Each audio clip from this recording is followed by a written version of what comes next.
여름 아침 서립 7.5평 아파트 작은 베란다에 어린 햇살이 내려와 아장아장 논다. 알로에에 올라앉은 참새 부르르 덜 빠져나간 잠기운 털어내고 햇살 받아 챙긴다. 허리뼈에서 올라오는 신음 홀로 삼키며 어머니 저승옷 꺼내와 다듬는다. 참새가 허옇게 샌 정신으로 들어와 이따금 둥우리를 친다. 햇살 먹는 어머니 새우등을 하고 여름 아침 하늘 톡톡 날아다닌다. 두 번째 시입니다. 가을 악견산 박태일. 악견산이 슬금슬금 내려와 옷옷을 어깨 얹고 단추고름 반쯤 풀고 사람 드문 벼랑길로 걸어내린다. 악견산 붉은 이마 설핏 가린 해 악견산 들줄기로 돋는 땀냄새 밤나무 밤 많은 가지를 툭 치면서 툭 여기 밤나무 밤송이도 있군 중얼거린다.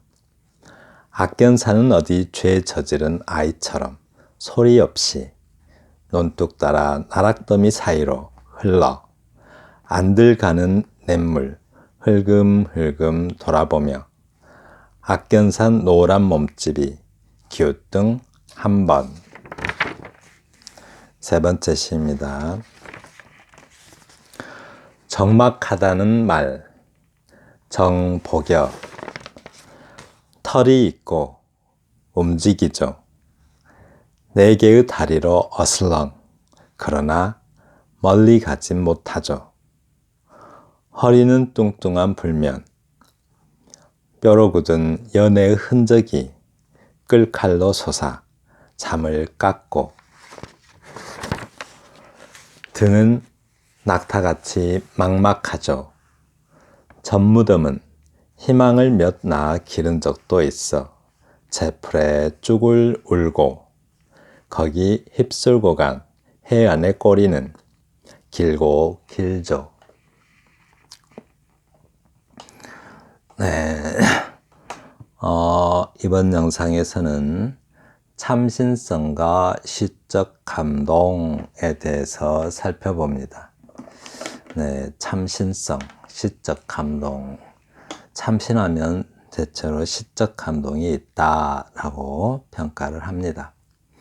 시적 진술과 시적 묘사의 참신성이나 혁신성은 시적 대상에 대한 비유가 얼마만큼의 시적 거리를 가지고 있느냐에 원론적인 문제에 다 있다라고 합니다.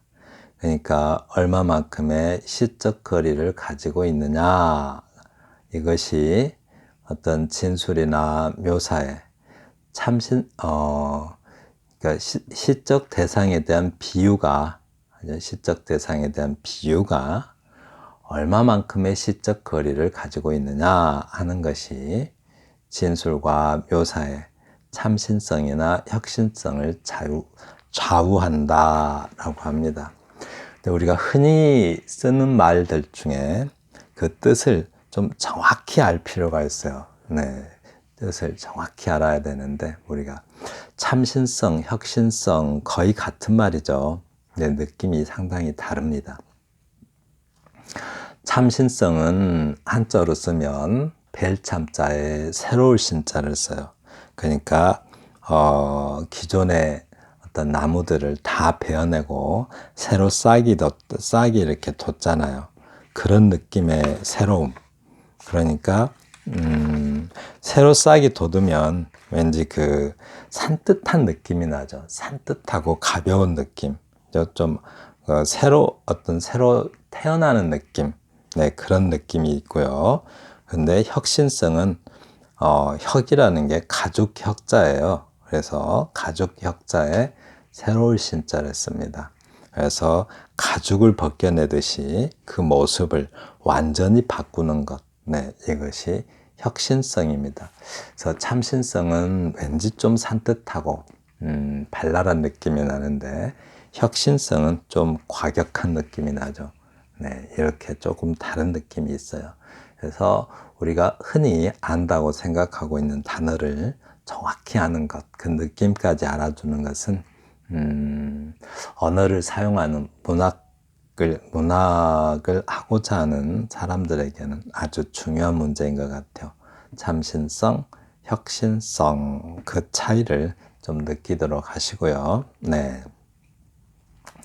특히 묘사에는 시인의 사고관을 담아내는 것이 중요하다. 네.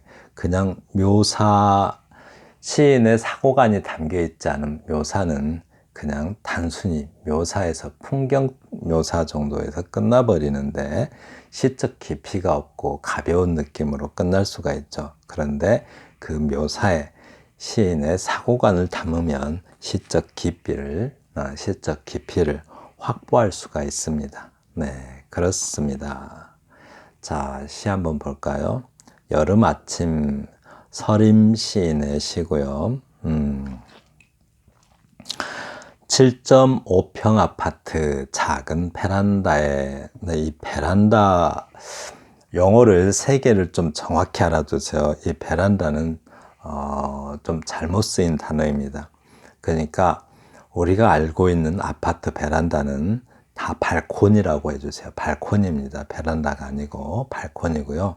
베란다는 어떤 게 베란다냐면 위층 입장에서는 마당인데 아래층 입장에서는 지붕이 되는 공간, 네, 그 평면을 베란다라고 해요. 네, 다시 한번요. 아래층 입장에서는 지붕이고 위층 입장에서는 마당처럼 느껴지는 곳, 그것이 베란다고요. 아파트에 그 빨래 넣는 데는 발코니입니다. 베란다가 아니고요. 그리고 테라스 정도는 알아두세요. 테라스는 건물 바깥에 새로 마련된 어떤 휴식 공간을 테라스라고 합니다. 주로 1층에 있죠. 테라스는. 왜냐하면 그 건물과 별도로 좀 확장된 공간이기 때문에 테라스라고 하는데 가정의 테라스는 좀 멀리 떨어지죠. 이렇게 물론 뭐 딱 붙어 있기도 한데 대체로 그 커피숍 같은 데서 테라스를 좀 볼 수가 있어요. 그런 것도 테라스고 그 건물에서 좀 멀리 떨어진 공간도 있어요. 테라스는. 예. 그런 느낌이 테라스라고 합니다. 네. 7.5평 아파트 작은 베란다에 어린 햇살이 내려와 아장아장 논다. 이런 표현을 쓰게 되면, 네, 일단은, 자칫하면 이 정도 표현만 그냥 가볍게 보면 어때요? 어딘지 도입부가 다소 좀 기시감이 든다라는 느낌을 줄 수가 있어요. 이럴 때는 아주 시인만이 갖는, 뭔가 시인만이 갖는 어떤 개별화된 시인의 사고관을 담아야 합니다. 그러면 아주 새롭게 느껴집니다. 자, 한번 볼까요?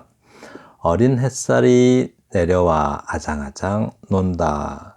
자, 어린 햇살, 이거는 뭐 생물이 아니잖아요. 생물이 아닌데 아장아장 논다라고 이렇게 마치 생물처럼 표현해서 이걸 뭐라고 그래요?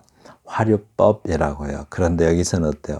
마치 사람처럼 표현했어요. 이걸 뭐라고 그래요? 의인법이라고 합니다. 그러니까 의인법이나 화류법을 쓰게 되면 왠지 생동감 있고 발랄하고 왠지 경쾌한 느낌이 주죠. 그래서 그런 어떤 시의 그 경쾌함이 반영됩니다. 어조도 조금 경쾌하게 흐르겠죠. 자, 봐요. 여기서 보니까 아침 햇살이 내려와 아장아장 논다라고 하는 걸로 봐서 무겁게 흐를 것 같진 않죠. 경쾌하게 흐를 것 같죠. 예, 경쾌한 어조로 계속됩니다. 알로에에 올라앉은 참새 푸르르. 참새가 나무에서 푸르르 한꺼번에 이렇게 날아가는 모습이 있죠. 굉장히 경쾌한 리듬으로 날아가죠. 무겁게 날아가진 않죠. 덜 빠져나간 잠기운 털어내고 햇살 받아 챙긴다라고 해요. 저 여름 아침에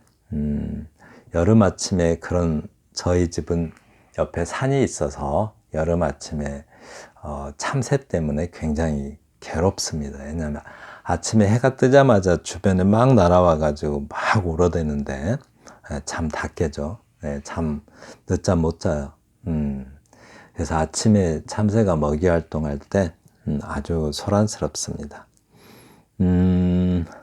참새, 일반적으로 작은 새를 보면 전부 다 참새라고 하죠. 그런데 참새하고 비슷비슷하게 생긴 새들이 참 많아요. 쑥새도 있고, 또 붉은 머리 오목눈이도 있고, 또 박새도 있고, 진박새, 쇠박새 참 다양하게 있습니다. 소리도 다 다르죠. 숲속에 새 소리를 잘 알고 있으면 숲속에 가만히 앉아서 새 소리를 구별하는 재미 참 좋습니다. 그래서 덜 빠져나간 잠기운 털어내고 참새가 덜 빠져나간 잠기운을 털어내고 햇살 받아 챙긴다. 네, 여름 아침 햇살을 받아 챙긴대요. 허리뼈에서 올라오는 신음 홀로 삼키며 허리뼈에서 올라오는 신음 홀로 삼키며 어머니 저승옥 꺼내와 다듬는다 라고 합니다. 여름 아침에 왠지 어머니 허리뼈에서 나이가 드시면 허리가 좋은 분들이 별로 없죠. 나이 드시면 되게 허리 아프단 말을 가장 많이 하고 그다음 많이 하는 게 뭐예요? 무릎 아파요. 그래서 계단도 잘 못 올라가시고 또 걷는 걸 굉장히 싫어하시죠. 네, 그래서 아이고 허리야 하면서 허리뼈에서 올라오는 신음 홀로 삼키며 여름 아침에 어머니가 아침부터 허리가 아파하세요. 근데 어머니 저승옥 꺼내와 다듬는다 라고 합니다. 지금 저승옥 꺼내와 이게는 화자의 생각이죠. 어머니는 그냥 겨울옷 정도 꺼내와서 미리 다듬어 놓는 거겠죠. 근데 겨울옷을 보니까 화자가 보기에는 어머니가 늙으셨으니까 죽음의 옷, 저승의 옷으로 본 듯 하기도 해요. 그냥 옷일 수도 있죠. 그런데 그냥 옷일 수도 있는데 화자가 보기에는 어머니가 워낙 늙으셔서 저승옷으로 보일 수도 있겠죠. 그런데 마치 별것 아니다는 듯이 어머니도 경쾌합니다. 봐요. 참새가 허옇게 센 정신으로 들어와 이따금 둥우리를 친다 라고 합니다. 이렇게. 네, 표현이 참 기발합니다. 이렇게 이제 시인의 어떤 사고관이 이렇게 담겨야 되는데 경쾌한 사고관을 담고 있죠. 참새가 허옇게 새다라는 것은 뭐죠? 머리카락이 하얗게 되다라는 뜻인데 이렇게 세다 하면은 세다는 술을 세다, 힘이 세다, 머리카락이 하얗게 세다 이런 세 가지 뜻으로 쓰고요. 아이 세다가 있죠. 날이 세다, 물이 세다. 아이 세다는 사이라는 느낌이 있으면 돼요. 그러니까 물이 샌다 그러면 어느 사이로 새는 거겠죠. 날이 새다 이 말은 어둠 사이에서 밝은 날이 새는 거예요. 그래서 아이 세다는 날이 새다, 물이 새다 이렇게 두 가지만 알아두면 되고요. 어이 세다는 술을 세다, 힘이 세다, 머리카락이 하얗게 세다 이런 뜻입니다. 내 참새가 허옇게 센 정신으로 돌아와 라고 합니다. 이거는 지금 참새하고 그러니까 어머니의 어떤 새는 좀 새가 머리카락이 하얗게 셀 리는 없잖아요. 새를 좀 어머니와 연결시킨 것 같아요. 어머니의 그 하얀 머리카락하고 연결시킨 것 같은데, 그렇게 하얗게 센 정신으로 들어와 이따금 둥우리를 친다라고 하는데, 어머니 머리가 하얀 어머니의 머리가 아침이니까 마치 새가 둥우리 친 것처럼 보이나 봐요. 네. 그런데 이제 그다지 크게 문제 삼지 않습니다. 자, 봐요. 햇살 먹는 어머니, 아침 햇살, 그러니까 여름 아침 햇살을 먹는 어머니죠. 자, 봐요. 여름 아침 햇살이니까, 가을이나 겨울의 아침 햇살이 아니라 여름의 아침 햇살이죠. 그러니까 여름을 청춘으로 생각한다면 어머니는 지금 청춘의 아침 햇살을 먹는 어머니예요. 그러니까 회춘하겠죠. 이렇게 젊어지는 듯한 느낌. 그래서 아침 햇살 먹는 어머니, 새우등을 하고 여름 아침 하늘 톡톡 날아다닌다 라고 합니다. 여름 아침이 하늘을 톡톡, 그러니까 어머니가 회춘하셨어요. 아주 그냥 청춘이 돼가지고, 네, 아주 경쾌하게 움직이고 계십니다. 네. 이렇게 그러니까 잠시만요.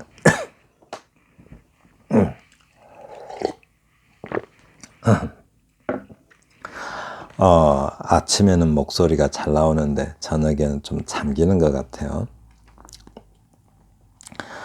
여름 아침의 모습을 이렇게 구체적인 사물로, 그죠? 참새랑 또 뭐 어머니의 모습이나 이런, 그죠? 또 알로에나 또 아장아장 논다고 하고 이렇게 구체적인 모습으로 여름 아침의 풍경을 묘사하고 있습니다. 여기에 시인의 사고관이라고 하는 것은 그냥 묘사만 했으면 시적 깊이가 확보되지 않는데 시인의 사고관을 담기 때문에 시적 깊이가 있고 좀 감동이 있습니다. 그러니까 여기서 시인의 사고관이라고 하면 뭐가 될까요? 그러니까 죽음조차 이렇게, 그러니까 여름 아침에 대한 어떤 그 긍정적 사고관이겠죠. 경쾌하고, 그러니까 경쾌한 노조로 어떤지 그 생기발랄하게 표현해 놨잖아요. 그러니까 어떤 죽음도 아주 경쾌하게 다루고 있죠. 죽음이라는 사실. 어머니가 늙어서 언제 죽을지도 모르는데 그런 어떤 사실조차도 아주 경쾌하고 생기발랄하게 다루고 있습니다. 그래서 여기서 이제 시인의 어떤 사고관이라는 것은 경쾌하게 표현하는 어떤 긍정적 사고관이겠죠. 네, 그렇습니다. 네, 꼭 뭘 담아야 돼요? 묘사에는 시인의 사고관을 담아내야 한다. 이게 핵심입니다. 넘어갑니다.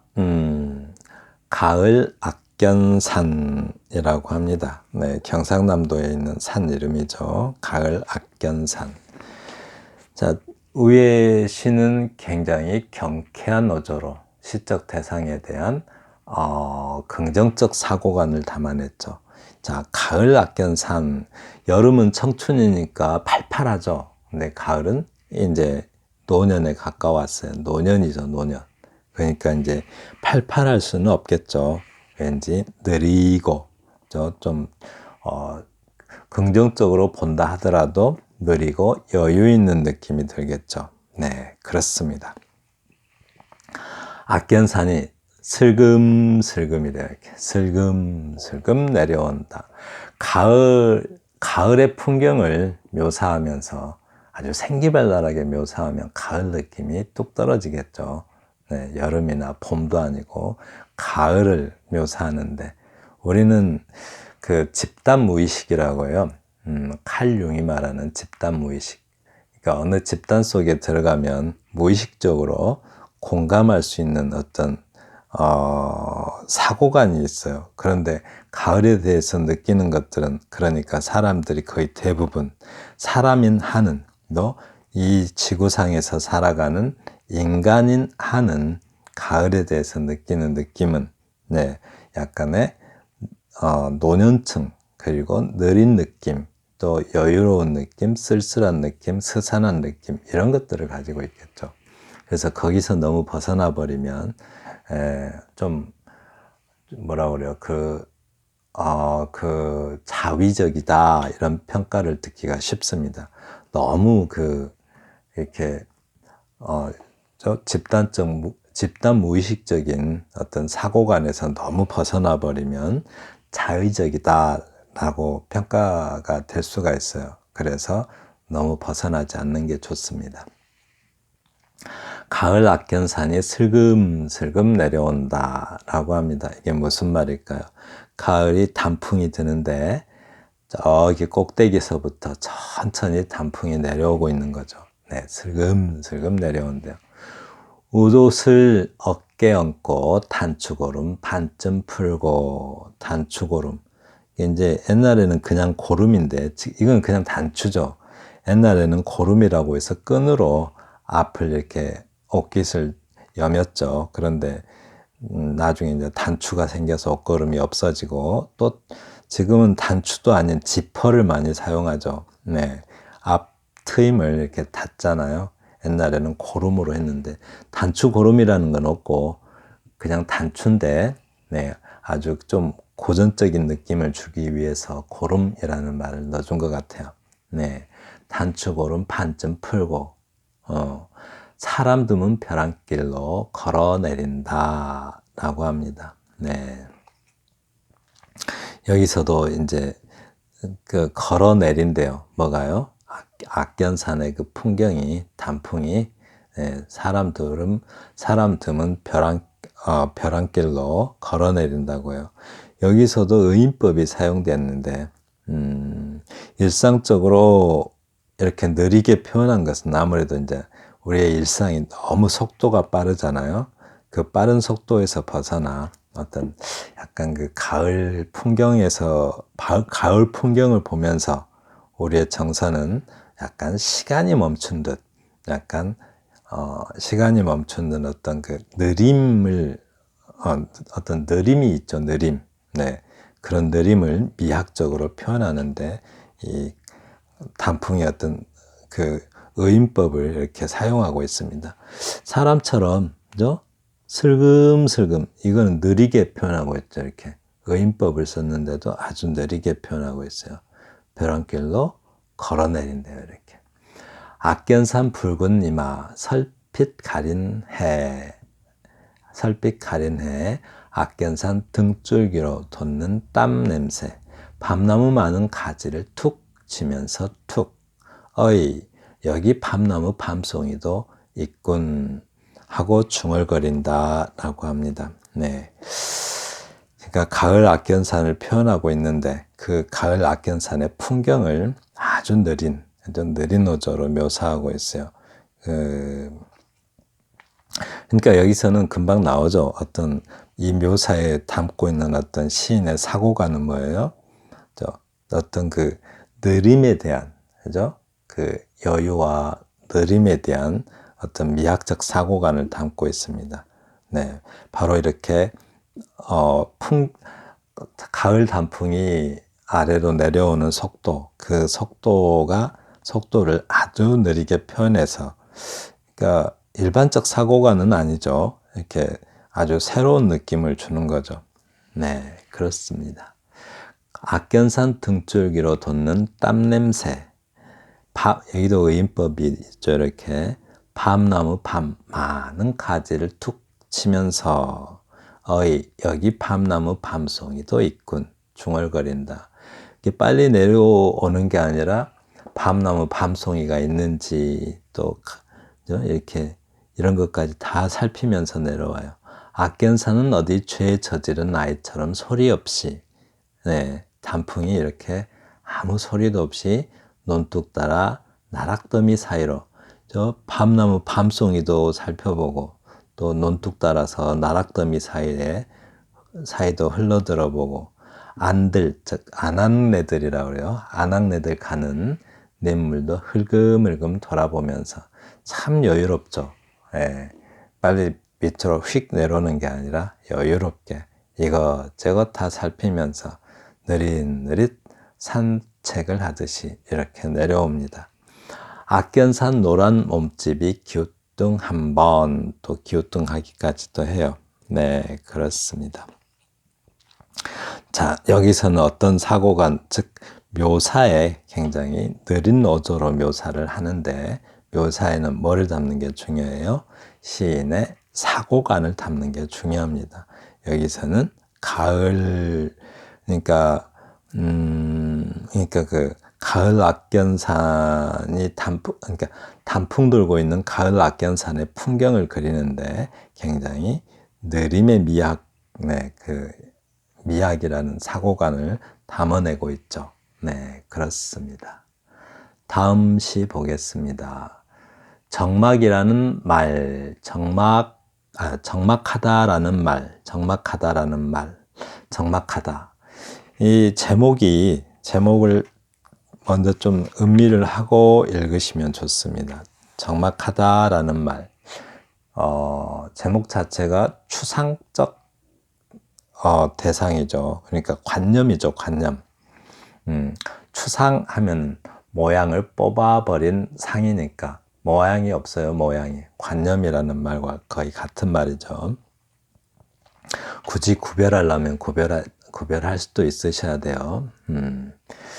자, 이 추상적, 그러니까 관념을, 어떤 그 시인의 상상력으로 형상화하는 시입니다. 자, 관념, 정막하다라는 말, 그냥 이제 정막하다라는 말 이렇게 생각하지 마시고 그냥 정막이라는 명사로 생각해 봐요. 정막은 털이 있고 움직이죠. 정막이 굉장히 이거 시각적으로 표현하고 있죠. 털이 있고 움직인대요, 정막이. 털도 있대요.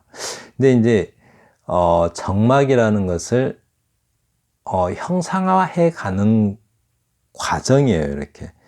네, 정막이 만약에 어떤 것이라면, 어떤 동물이라면, 힌트를 알려주고 있죠. 털이 있고 움직인대요. 네, 그럼 정막이 뭐처럼 생겼을까라는 생각을 가져볼 수가 있겠죠. 무엇같이 생겼을까 하고 이렇게. 네, 털이 있고 움직이죠. 4개의 다리로 어슬렁. 네, 다리는 4개인데 막 뛰어다니는 그런 동물이 아니고 어슬렁 간대요. 이렇게 어슬렁. 네. 그리고 그러나 멀리 가진 못하죠. 허리는 뚱뚱한 불면이래요, 불면. 잠을 못 자요. 정막하면은, 너무 정막하면, 잠을 잘 수가 없죠. 왜냐하면 정막하면 그 이명이라고 해서 귀에서 이상한 소리도 들리고 오히려 잠이 안 오죠. 뼈로 굳은 연애의 흔적이, 네, 너무 정막하면 잠도 안 오는데, 아주 그냥, 과거 옛 생각만 자꾸 나요. 그것이 하나의 뭘로 바뀌어요? 끌칼로 솟아나서 잠을 깎아낸대요. 이렇게. 안 그래도 부족한 잠인데, 이런저런 어떤 옛 생각들이 끌칼 아시죠? 그냥 끌이죠, 끌. 아주 날카로운 끌. 네, 끌 아시죠? 조각칼 같이 생긴 거. 끌칼, 안 그래도 잠이 부족한데, 끌칼로 싹 솟아나가지고 잠을 더 깎아낸대요, 이렇게. 네. 등은 낙타같이 막막하죠. 등은 낙타같이 뭐예요? 정막의 등은 낙타같이 막막하다고 합니다. 낙타가 끝없는 사막을 가야 되는데, 그저 아주 막막하겠죠. 네. 넓을 막자입니다. 전 무덤은 희망을 몇 나 기른 적도 있어 채풀에 쪽을 울고. 네, 전 무덤은 희망을 낳아서 기른 적도 있대요. 그 가슴에 희망을 몇 번 품었었는데, 그리고 희망을 쫓아서 그 희망을 키워봤었는데, 채풀에 쪽을 울었대요. 거기 휩쓸고 간 해안의 꼬리는 길고 길죠라고 합니다. 지금 낙타라는 말이 이렇게 딱 등장을 했는데, 정막하다라는 말은 낙타같이 생겼다고 이렇게 낙타의 모습을 묘사했습니다. 그러니까 이렇게 이런 묘사에는 그죠? 그 시인의 사고관이 담겨야 되는데, 그 정막에 대한, 정막, 아주 고요할 적자에다가 고요할 막자를 씁니다. 네. 그 정막에 대한 그 관념을 이렇게 낙타에 형상화하고 있습니다. 네, 이렇게 오늘 이 영상에서 가장 중요한 말이 뭐예요? 묘사를 할 때는 시인의 사고관을 담아야 한다라는 게 가장 핵심입니다. 네, 지금까지 들어주셔서 감사합니다. 그리고 다음 영상에서는 참신성과 감동 두 번째 시간을 갖겠습니다. 감사합니다.